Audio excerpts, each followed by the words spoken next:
Classes में दोस्तों आज मैंने आपके लिए प्लान किया हुआ है कि जो जीआईसी के स्टूडेंट्स हैं, जीआईसी के मित्र हैं, जीआईसी की जो तैयारी कर रहे हैं, जिन्होंने प्री क्वालिफाई कर लिया है, तो जिन लोगों ने प्री एग्ज़ाम क्वालिफाई कर लिया है उन लोगों के लिए ये बहुत ही इम्पोर्टेंट है कि जीआईसी का मेन एग्ज़ाम वो क्वालिफाई कर दें। और अगर ये स्टेप पार हो जाते हैं तो मान के चलिए कि वो सिलेक्शन पा जाएंगे।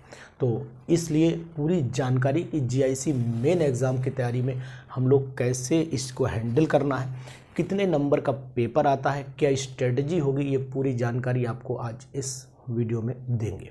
तो आप लोग पूरी वीडियो को ध्यान से देखते रहिएगा। तो मैं आपको बताऊंगा कि कैसे जीआईसी मेन का जो सब्जेक्ट का नंबर ऑफ़ क्वेश्चंस का डिस्ट्रीब्यूशन है, वो नंबर ऑफ़ क्वेश्चंस का डिस्ट्रीब्यूशन कैसे किया गया है, ये चीज़ हम आज आपको समझाएंगे। तो इसमें करना क्या है कि सबसे पहले तो ये जान लें कि पेपर कितने मार्क्स का होता है और कितने नंबर का पेपर होता है। ये पूरी डिटेल अगर आप जान लेंगे तो सही रहेगा आपके लिए। तो सबसे पहले आप ये जानें कि यहाँ से जो आपकी मेरिट बनने वाली है वो 400 नंबर में से बनेगी, यानी कि मेरिट का जो क्राइटेरिया है वो मेरिट आपकी 400 नंबर में से जाएगी। अब ये 400 नंबर किस तरीके से डिवाइड किए गए हैं, इन 400 नंबर का क्या डिसीजन लिया गया है, इन नंबर्स का डिसीजन भी हम आपको बता रहे हैं किस तरीके से होगा। सबसे पहले तो आपको ये बताएं कि ये पेपर में कितने नंबर का कौन सा क्वेश्चन होगा और कितने नंबर का क्वेश्चन पेपर आएगा। तो 400 नंबर का क्वेश्चन पेपर हो गया, एक तो ये जान लीजिए अच्छे से। और दूसरी बात यह है कि टॉपिक सबसे पहले ये पेपर 2 हिस्सों में डिवाइड होगा। एक तो पार्ट 1 होगा जिसे हम बोलेंगे जनरल हिंदी होगा इसमें, और जनरल हिंदी में बहुत सारे टॉपिक्स हैं। और उसके बाद सेकंड पार्ट इसी का ही होगा, जनरल हिंदी बोलें और इसके साथ में हिंदी निबंध भी बोल सकते हैं। हिंदी में जो निबंध है वो किस टॉपिक पर भी आ सकता है, तो ये निबंध वाला टॉपिक भी, यानी कि एस्से वाला टॉपिक भी आपको तैयार करना है। तो ये एस्से वाला जो टॉपिक है वो आप तैयार करेंगे, क्योंकि कारण ये है कि एस्से वाला टॉपिक भी आपके लिए बहुत ही इम्पोर्टेंट हो जाएगा। अब ये जो ऐसे वाला टॉपिक है इसमें आपको करना क्या है वो आप समझ लें। उसमें आपको क्या करना है कि किन किन टॉपिक्स पर आपको ऐसे तैयार कर लेना है ना, ये चीज़ आपको ध्यान रखनी है। तो देखिएगा मैं आपको बताता हूँ कि ऐसे किस तरीके से किस पे आपको तैयार करना है, वो चीज़ आपको ध्यान रखनी है। तो मैंने कुछ टॉपिक्स और टर्म्स जो हैं वो नोट कर लिए हैं, वो आपको बता देता हूँ।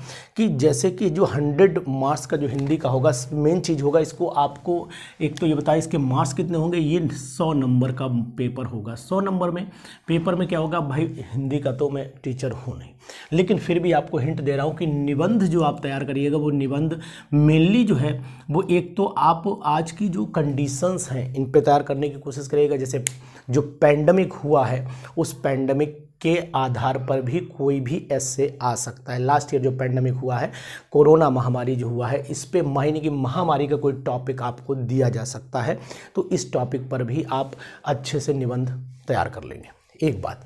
दूसरी, जो एटमॉस्फेरिक कंडीशंस है, पोल्यूशन से रिलेटेड जो हमारी जो लगातार कंडीशंस बदल रही हैं पोल्यूशन की वजह से, वो पोल्यूशन पर भी एक अच्छा सा ऐसे बन सकता है, उस ऐसे को भी आप तैयार कर लेंगे। दूसरी चीज़ है कि जो हमारे जो जनसंख्या कंट्रोल है उस पर भी कोई ना कोई ऐसे आपको तैयार करना पड़ेगा। एग्रीकल्चरल से रिलेटेड कोई मैटर अगर है तो उस पर भी आपको ऐसे तैयार करना पड़ेगा। इस तरीके से एजुकेशन लेवल पे देखें तो साक्षरता से जुड़ा हुआ भी कोई ना कोई ऐसे आपको तैयार करना पड़ेगा। तो इस तरीके से ऐसे जब आप तैयार कर लें तो ऐसे को लिखने की प्रैक्टिस भी कर लीजिए। कारण क्या है कि जो प्रैक्टिस आप करेंगे उससे स्पीड आएगी, और टाइम की बचत कैसे करनी है ये सब चीज़ें सीखेंगे। और ये पेपर मात्र होगा आपका 2 घंटे का होगा, 2 आवर्स का पेपर होगा, 2 घंटे में आपको लिखना होगा। तो ये तो बात हो गई जनरल हिंदी की। और इसकी बाकी डिटेल अगर आपको देखनी तो हिंदी से रिलेटेड मैटर जो है, जो अक्सर हमें देखें जो पीसीएस मेन का जो पेपर होता है उससे जुड़े हुए अगर ऐसे की बात कर ले तो वहाँ से आपको बहुत ज़्यादा फ़ायदा मिल जाएगा। अगर उन ऐसे को पढ़ लें आप, क्योंकि पीसीएस में जो ऐसे आते हैं उनका एक अपना स्टैंडर्ड है, उनका एक अपना लेवल है। तो अगर वो लेवल आप अचीव कर लेते हैं तो यहाँ से फिर आप पास 100% हो जाएंगे, यहाँ फेल होने की कोई चांस नहीं बचेगी। अब हम लोग दूसरी बात ये कर लेते हैं कि अब हमारा जो टॉपिक है वो मेनली है केमिस्ट्री। हम केमिस्ट्री पे ही बात करेंगे और केमिस्ट्री में क्या नंबर के कितने नंबर का कौन सा क्वेश्चन बनेगा ये चीज़ हम आपको बताएंगे। लेकिन उससे पहले मैं आपको बता देता हूँ कि इसमें कितने डिवीज़न बनेंगे और कितने नंबर का ये सेटअप तैयार हो जाएगा। तो आप यहाँ पर ये जानिए कि सबसे पहले हम ये कहें कि कितने नंबर का ये सेटअप तैयार होगा। तो पहले सेटअप बताता हूँ आपको कितने नंबर का पेपर बनेगा। तो सेकंड पेपर जो होगा ऑप्शनल जो होता है वो केमिस्ट्री होगा, और इसके नंबर जो आएंगे वो यहीं पर लिख देता हूँ मैं, ये 300 मार्क्स का पेपर हो जाएगा। एक बात जान लीजिएगा, 300 मार्क्स में क्वेश्चन कैसे डिवाइड होंगे वो आपको बताएंगे। तो क्वेश्चन नंबर 1 से लेकर के 5 यानी कि पहले 5 क्वेश्चंस आएंगे, सेक्शन में डिवाइड कर लीजिए, सेक्शन ए बी सी बना दीजिए। यानी कि यहाँ पर मैं सेक्शन ए बना देता हूँ, और सेक्शन ए में होंगे टोटल 5 क्वेश्चंस, यानी कि टोटल 5 क्वेश्चन सेक्शन ए में आएंगे, और एक क्वेश्चन 25 नंबर का होगा। तो यानी कि 25 × 5 = 125 मार्क्स का ये सेक्शन नंबर ए हो जाएगा। ये सेक्शन 1 मान लेते हैं। सेक्शन 2 जो आने वाला है वो सेक्शन 2 ये भी 5 क्वेश्चन रखे हुए होगा, और ये एक 75 मार्क्स का होगा, यानी कि ये 75 का मार्क्स का होगा। तो इसका मतलब है एक क्वेश्चन की जो रेंज आएगी वो कितनी आएगी, कितने नंबर आएगी वो आप समझ लिए 15 × 5 यानी कि ये 15 मार्क्स का एक क्वेश्चन चला जाएगा। तो आप ध्यान रखिएगा जो सेक्शन ए है इसमें एक क्वेश्चन 25 नंबर का होगा, 5 टोटल होंगे, 125 नंबर आपको मिल जाएंगे।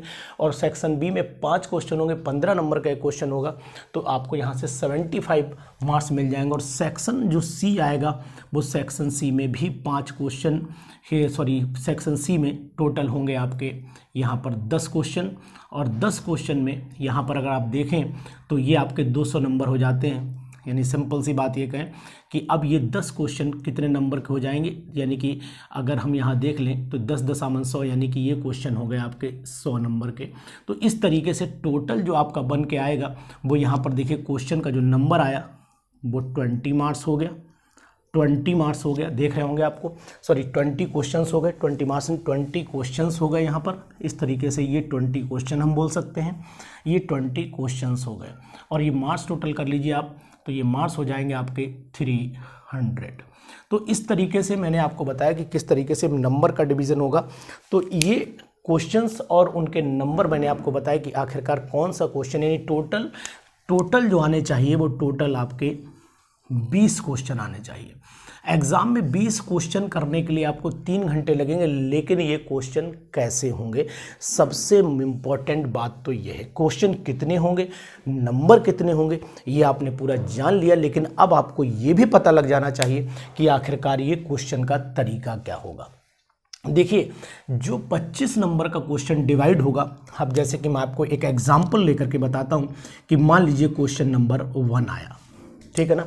इनकी वर्डिंग भी फिक्स होगी कि 250 वर्ड का लिखना है, कितने का लिखना है, ये वर्डिंग भी इनकी फिक्स होगी। तो आप लगभग उतने शब्दों में, उतने वर्ड्स में अपनी बात अगर कह देंगे तो वो क्वेश्चन बेस्ट माना जाएगा। और उस क्वेश्चन की खास बात ये भी हो जाएगी कि आप कितने कम समय में उस क्वेश्चन को अच्छी लैंग्वेज के थ्रू कंप्लीट कर देते हैं। It is again very very very important. अब क्वेश्चन नंबर 1 मान लीजिए हम एक टॉपिक उठा लेते हैं, सपोज कर लेते हैं हमने एक सॉलिड स्टेट टॉपिक उठाया। तो हो सकता है इस क्वेश्चन नंबर 1 जो बना है, इस क्वेश्चन नंबर 1 में ए पार्ट में सिंपल मैंने बोला कि पैकिंग इफ़िशियंसी की बात कर दी। अगर पैकिंग इफ़िशियंसी की बात की, हो सकता है पैकिंग इफ़िशियंसी का डेरिवेशन आपसे करवा लिया जाए। दूसरा क्वेश्चन मान लीजिए इसी से जुड़ा हुआ एक सिंपल सा एग्जाम्पल ले रहा हूँ, जैसे कि टेट्राहेड्रल वाइड की बात करें तो टेट्राहेड्रल वाइड में भी वही कंडीशन हो जाएगी कि भाई उन्होंने टेट्राहेड्रल में पूछ लिया कितनी कैटेगरी हो सकती हैं, उन कैटेगरी में उनका रेडियस R/R रेशियो क्या होगा, इस तरीके से बी पार्ट बना है। तो ऐसा नहीं कि 25 नंबर में कोई सिंपल सा एक क्वेश्चन आ जाएगा, ये पॉसिबिलिटी नहीं है। 25 नंबर का जो क्वेश्चन है वो भी छोटे छोटे नंबर्स में टूटा हुआ होगा। इस तरीके से ए हो गया, बी हो गया, सी हो गया। मान लीजिए बैंड थ्योरी की बात कर ली कि भाई बैंड थ्योरी में डायग्राम बना के दे दिया कि ये डायग्राम जो है इस तरीके से बना के दिया, एक ओवरलैप करता हुआ इस तरीके से डायग्राम दिया, ये डायग्राम दिया, इस पे क्वेश्चन पूछ लिया कि भाई कौन सेमी कंडक्टर होगा, कौन कंडक्टर होगा। ये सब चीज़ें आपसे क्वेश्चन पैटर्न पे बात की जाएंगी। तो इन्हीं से रिलेटेड मैं आपको सूचना दे रहा हूं कि आपको करना क्या है, सेक्शन ए पे अपना प्रैक्टिस करनी, बढ़िया सी लिख कर के प्रैक्टिस करनी है। और लिख कर के प्रैक्टिस करने में सबसे बड़ा आपका बेनिफिट यही होगा कि आपकी जो लिखने का तरीका है, जो पैटर्न है, उसमें भी इम्प्रूवमेंट होता चला जाएगा। एक बात और दूसरी बात आपको ये बता देते हैं कि आखिरकार इसमें स्ट्रेटजी क्या होगी। ये 300 नंबर अगर आपको गेन करने हैं तो इन 300 नंबर में आपको स्ट्रेटजी क्या कमांड करना पड़ेगा वो चीज़ आप समझिए। तो इसके लिए जो सभी साथियों की डिमांड है वो डिमांड ये है कि भाई सर में 5 क्वेश्चन पर डे देते रहिए, तो ये 5 क्वेश्चन आप तक पहुंचते रहेंगे। यानी कि अगर 1-2 दिन में जो प्रैक्टिस पेपर है, किस तरीके के क्वेश्चंस आते हैं, क्वेश्चन में लिखना कैसे रहता है, कितना लिखना चाहिए उस क्वेश्चन में, उसकी कैलकुलेशन कैसे करनी चाहिए, कितनी इजी कैलकुलेशन हो जाए कि शॉर्ट में आप आंसर निकाल लें, इन सब बातों पर भी हम डिस्कशन करेंगे।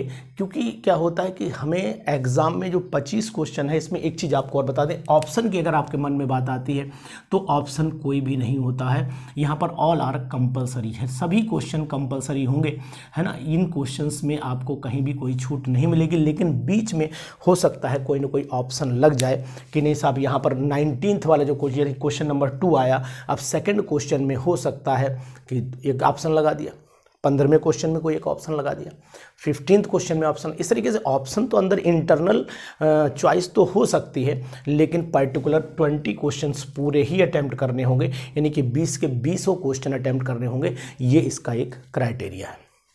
अब इन्हीं क्वेश्चंस पे बेस जो इम्पोर्टेंट टॉपिक्स हैं, जिन पे आपको ज़्यादा ध्यान रखना है, जिनके डेरिवेशंस को ज़्यादा ध्यान रखना है, उनको भी हम आपके साथ डिस्कशन कर लेते हैं। जैसे कि क्या करना है कि जो टॉपिक्स हैं जिन पे आपको, जैसे मैं सिंपल सी बात करूं, एक एक टॉपिक लेकर के चलता हूं जो इम्पोर्टेंट है। जैसे जो केमिकल रिएक्शंस हैं, ऑर्गेनिक में चलें पहले, जो केमिकल रिएक्शंस हैं, हिंट आपको यहाँ से मिलेगा, जो केमिकल रिएक्शंस हैं उनमें कौन सा रिएजेंट यूज़ होता है, इस बात का आपको ध्यान रखना है। क्योंकि कभी कभी रिएक्शन दे रखी होती है और रिएक्शन के एरो पे क्वेश्चन मार्क लगा करके रिएजेंट पूछा जा सकता है, कभी प्रोडक्ट भी पूछा जा सकता है, कभी प्रोडक्ट दे दिया, रिएजेंट दे दिया, रिएक्टेंट भी पूछा जा सकता है। यानी कि कंप्लीशन ऑफ द रिएक्शन एक वर्ड होता है, इसको आपको पता रहना चाहिए। तो completion of the reaction it is very very important for the GIC main examination, एक बात। दूसरी बात यह है कि जो रिएक्शंस के थ्रू, जिन रिएक्शंस में रिड्यूसिंग एजेंट पर्टिकुलर है, भाई वो रिएक्शन उसी रिएजेंट के थ्रू आगे बढ़ेगी, तो वो चीज़ भी आपको इस तरीके के क्वेश्चन मैं आपको दूंगा, मैं इस तरीके के क्वेश्चन मैं आपको PPT बना करके दूंगा, तो आप उनकी प्रैक्टिस करेंगे। इस तरीके से ऑर्गेनिक में आपको ध्यान में आगे बढ़ते रहना। और ऑर्गेनिक के लिए बेस्ट ये है कि सबसे ज़्यादा लिख करके प्रैक्टिस करते रहिए, क्योंकि यहाँ पर क्या होगा, एक भी स्टेप, क्योंकि यहाँ लिखना है, जैसे मैकेनिज्म की बात चलेगी तो हमें दिखाना है कि प्रोटॉन कहाँ से जाना है, हमें प्रोटोनेशन, डीप्रोटोनेशन, है ना, हाइड्रोलिसिस, ये सब चीज़ें पता, डिहाइड्रेशन कहाँ हो रहा है, एडिशन, न्यूक्लियोफिलिक एडिशन कहाँ हो रहा है, न्यूक्लियोफिलिक सब्स्टिट्यूशन कहाँ हो रहा है, एलिमिनेशन कहाँ हो रहा है, बीटा एलिमिनेशन कहाँ हो रहा है, ये सब चीज़ें, अल्फा एलिमिनेशन, यानी कि अल्फा पोजीशन कौन सी होती है, वहाँ पर अटैक होना है नहीं होना है। तो ये सब चीज़ें अगर आपके रिप्रेजेंटेशन में रहेंगी तो वो बेस्ट इंप्रेशन आपके एग्जामिनर पर डालेंगे, कॉपी करेक्शन में आसानी हो जाती है और मतलब नंबर गेन करने की टेंडेंसी बढ़ती चली जाएगी। एक बात। नेक्स्ट अगर हम लोग फिजिकल में बात करें तो फिजिकल में जो डेरिवेशन से रिलेटेड टॉपिक्स हैं, जैसे थर्मोडायनेमिक्स है, इलेक्ट्रोकेमिस्ट्री है, आयनिक इक्विलिब्रियम है, इन टॉपिक्स को अगर विशेष ध्यान देंगे आप तो इनमें जो डेरिवेशंस हैं वो स्टेप कोई भी मिस नहीं होनी चाहिए और स्टेप कोई भी जंप नहीं होनी चाहिए। यानी कहने का मतलब है अगर कोई स्टेप आप जंप कर रहे हैं तो वो जंपिंग समझ में आनी चाहिए कि आखिरकार वो स्टेप आपने कौन सी जंप कर दी है, वो वहाँ दिखनी चाहिए। अब ऐसा नहीं कि एकदम से अचानक मतलब आपने स्टार्ट किया डेरिवेशन और बीच में 2 स्टेप गायब करके डायरेक्ट लिख दिया, मतलब कब समय बचाने के चक्कर में आपने पूरा डेरिवेशन का इंप्रेशन ख़राब कर दिया। ये चीज़ आपको नहीं करनी है। तो थर्मोडायनेमिक्स में डेरिवेशन पे विशेष ध्यान देना है कि, और डेरिवेशन से रिलेटेड जो न्यूमेरिकल्स होंगे, जैसे कि अगर न्यूमेरिकल्स की बात करें तो न्यूमेरिकल्स अच्छे खासे फंसेंगे। और न्यूमेरिकल्स में सबसे ज़्यादा बेस्ट आपको ये करना है कि उनकी यूनिट्स का ध्यान रखना है, उनकी कैलकुलेशंस का ध्यान रखना है कि कैलकुलेशन रॉन्ग नहीं जानी चाहिए। न्यूमेरिकल में एक तो आपको जो कांस्टेंट है, कुछ कांस्टेंट, कुछ मल्टीप्लाई आपको बिल्कुल फिक्स याद रहनी चाहिए। जैसे कि जो इलेक्ट्रोकेमिस्ट्री उसमें भी कुछ वैल्यूज़ हैं जो फिक्स हैं, ऑलरेडी वो चेंज नहीं होती हैं, उनकी कैलकुलेशन में समय बर्बाद ना हो आपका, इसलिए उनकी कैलकुलेशंस भी आप याद कर लीजिएगा। सॉल्युबिलिटी प्रोडक्ट है, कॉमन आयन इफेक्ट है, pH वैल्यूज़ हैं। इस तरीके से अगर थर्मोडायनेमिक्स में चले जाइए तो हीट ऑफ कंबस्शन है, हीट ऑफ फॉर्मेशन है, हेस लॉ है, फर्स्ट लॉ ऑफ थर्मोडायनेमिक्स है, गिब्स फ्री एनर्जी है, और आपका चले जाइए तो एंट्रोपी है, इस तरीके कुछ टॉपिक है जिन पे न्यूमेरिकल्स आने के चांसेस बहुत ज़्यादा होते हैं। CPCB का रिलेशन है, इन पे न्यूमेरिकल्स खूब अच्छे खास, delta H is equal to delta U plus delta NGRT पे भी न्यूमेरिकल खूब आता है। तो ये न्यूमेरिकल्स आपको बिल्कुल ऐसे होने चाहिए, फटाफट कितने मोल्स घटाने, मतलब आपको स्पीड इनकी मेंटेन करनी पड़ेगी, तो आपको यहाँ पर बेनिफिट मिलता रहेगा। तो ये कुछ टर्म है, लॉग निकालना है, लॉग की निकालने की ट्रिक्स भी मैंने पहले डाल रखी है कुछ, तो उनको ट्रिक्स को भी अगर आप देखेंगे तो लॉग निकालने में भी आसानी। कुछ लॉग की वैल्यूज़ फिक्स हैं जिनकी आपको पता रहनी चाहिए, तो लॉग की वैल्यू भी आप ध्यान में रख लीजिएगा कि कौन से लॉग की कितनी वैल्यू, क्योंकि वहाँ आपके पास इतना समय नहीं होगा कि आप थिंक करें, लॉग टेबल में देखें। तो जैसे कुछ लॉग हैं, जनरली लॉग 5 है, लॉग 7 है ना, लॉग 2 है, लॉग 3 है, तो ये वैल्यूज़ लॉग की आपको ऑलरेडी पहले से पता रहनी चाहिए, क्योंकि इनमें समय वेस्ट ना हो। मैं सिर्फ इसलिए कह रहा हूँ ये बात, तो ये चीज़ें आपको ध्यान रखनी। इनऑर्गेनिक केमिस्ट्री में चले जाइए तो ऑर्डर जो डिक्रीजिंग इंक्रीजिंग ऑर्डर है, सॉल्युबिलिटी ऑफ सल्फेट है, कार्बोनेट है, हाइड्रोक्साइड है, ऑक्साइड है, इनके ऑर्डर में समय वेस्ट ना हो, तो उनको एक कॉपी पर लिख करके बना लीजिए, ईजिली बना लीजिए, उनको देख लीजिए कि कौन सा कहाँ घट रहा है, कौन सा कहाँ बढ़ रहा है, किधर ऑक्सीडाइजिंग करैक्टर बढ़ रहा है, किधर ऑक्सीडाइजिंग करैक्टर घट रहा है। ये सब चीज़ें अगर आपको याद रहेंगी, कौन सा एलॉय किसका है, एलॉय पे भी ध्यान देना पड़ेगा आपको, कौन सा एलॉय किसका, कंपोजिशन कितना कितना है, उनमें कौन सा, जैसे कि अब अगर मेटल्स में चल लेते हैं तो उनमें विशेष तौर से ध्यान रखना है कि भाई ये मेथड है, इसमें इतना टेम्परेचर चाहिए होगा, इसमें ये प्रेसिपिटेट बनेगा। ये सब चीज़ें आपको इनऑर्गेनिक केमिस्ट्री में बढ़ना पड़ेगा आगे। उसका कारण ये सी कि वहाँ पर आप इतना नहीं सोच पाएंगे, इतना थिंक नहीं कर पाएंगे कि आखिरकार इसका रिजल्ट क्या होगा, रिएक्शन लॉ बना के देख लें फिर हम लिख लें, इतना समय आपके पास वहाँ नहीं होगा। आपके पास समय मात्र इतना होगा कि आता है तो बस लिख दीजिए, इतना समय आपके पास वहाँ बचा हुआ होगा। तो इसमें आपको ध्यान ये रखना है कि भाई हम हर चीज़ को एक पूरे पैटर्न पे, अगर वाकई में आप GIC मेन में पहुँचना चाहते हैं, मेन में सिलेक्शन लेकर के इंटर कॉलेज में पहुँचना चाहते हैं, तो फिर आपको पूरी अपना प्लान तैयार करना पड़ेगा कि आखिरकार आपको करना क्या है, आपको कितना बेस्ट रिप्रेजेंटेशन देना है। तो रिप्रेजेंटेशन के लिए सबसे बेस्ट है कि आप एक छोटी सी कॉपी लीजिए, इस तरीके से कॉपी लेकर के इस पे एक पैटर्न फॉलो कर लीजिए कि नहीं भाई मुझे इनऑर्गेनिक केमिस्ट्री में शुरुआत से ये चीज़ इस तरीके से लिख देनी है, उसी पैटर्न को फॉलो करते रहिएगा, तो आपको वहाँ लिखने में मिस्टेक्स कम होंगी। ये आप जानते हैं कि इंसान जब 80 वर्ड लिखने की कोशिश करता है तो मात्र 20 से 25 वर्ड लिख पाएगा, उसके बाद नहीं लिख पाता है, क्योंकि प्रेशर भी बहुत होता है, ये सब चीज़ें होती हैं। तो इन चीज़ों को विशेष तौर से आपको ध्यान में रखते हुए आगे इसमें चलना है। तो ये मैंने पूरा पैटर्न आपको समझा दिया है, कुछ ट्रिक्स भी आपको बता दी, कुछ तरीके भी आपको बता दिए हैं कि नहीं साहब कहाँ पर हमें क्या चीज़ यूज़ कर लेनी है और किस तरीके से अपनी तैयारी करनी। तो मैं जैसे कि लोगों की डिमांड है, जैसे साथियों ने मैसेज डाले हैं कि मेरे सर कुछ क्वेश्चंस, तो मैं लगभग 5 क्वेश्चंस पर डे के हिसाब से आपको देता रहूँगा। तो GIC के 5 क्वेश्चन अगर आप करते रहेंगे, पर डे भी करेंगे, कुछ अपनी भी प्रैक्टिस करते रहेंगे, तो ये मान के चलिए कि आपका सिलेक्शन श्योर है। तो GIC मेन की तैयारी के लिए और बाकी PGT के जो एग्ज़ाम है, चाहे KB के हों, चाहे नवोदय विद्यालय के हों, चाहे दिल्ली सबऑर्डिनेट सर्विस एग्जामिनेशन के हों, चाहे UP PGT के हों, चाहे दूसरी किसी स्टेट PGT के हों, तो अगर उनकी तैयारी करनी है तो आपको चैप्टर वाइज टॉपिक मैं लगातार दे रहा हूं। और टेलीग्राम पर भी मेरा ग्रुप बना हुआ जिसका नाम है रसायन पाठशाला, इस ग्रुप में जुड़ करके भी आप अपने आप को इम्प्रूव कर सकते हैं। उसमें जो वीडियो पड़ेगी, जो मैटर पड़ेगा, उस पे आपको कुछ क्वेश्चंस दिए जाते हैं, वो क्वेश्चंस आप कर सकते हैं, उनकी आप प्रैक्टिस कर सकते हैं। और अगर आपको जो पेड क्लास लेनी है तो मैंने टीचमेंट पे एक ग्रुप बनाया हुआ है, उस टीचमेंट पे मैं लाइव क्लासेस के लिए भी रेडी प्लान तैयार कर रहा हूँ। मीन्स लाइव क्लासेस भी देने के मूड में हूँ। अगर लाइव क्लासेस में आप इंटरेस्ट होइएगा तो मुझे बताइएगा, मेरे ग्रुप में जुड़िएगा। मैं आपको पूरी फीस की डिटेल, कब कितना क्लासेस होंगी, किस टाइम से होंगी, ये सब पूरी डिटेल आपको बता दूंगा। आप अपनी तैयारी करते रहिए। GIC मेन के लिए तो आप तैयारी करते रहिए, बाकी UP PGT या फिर जो भी PGT के एग्ज़ाम है, चाहे KB के हो, चाहे नवोदय के हो, और भी जितने भी एग्ज़ाम हैं, उनकी तैयारी के लिए जो मल्टीपल चॉइस प्रैक्टिस क्वेश्चंस है वो भी आपको डेली हम पहुँचाते रहेंगे। क्योंकि हमारा उद्देश्य है कि आप जिस लेवल तक पहुँचे, अगर आपने प्री क्वालिफाई किया हुआ है तो फिर मेन निकालें।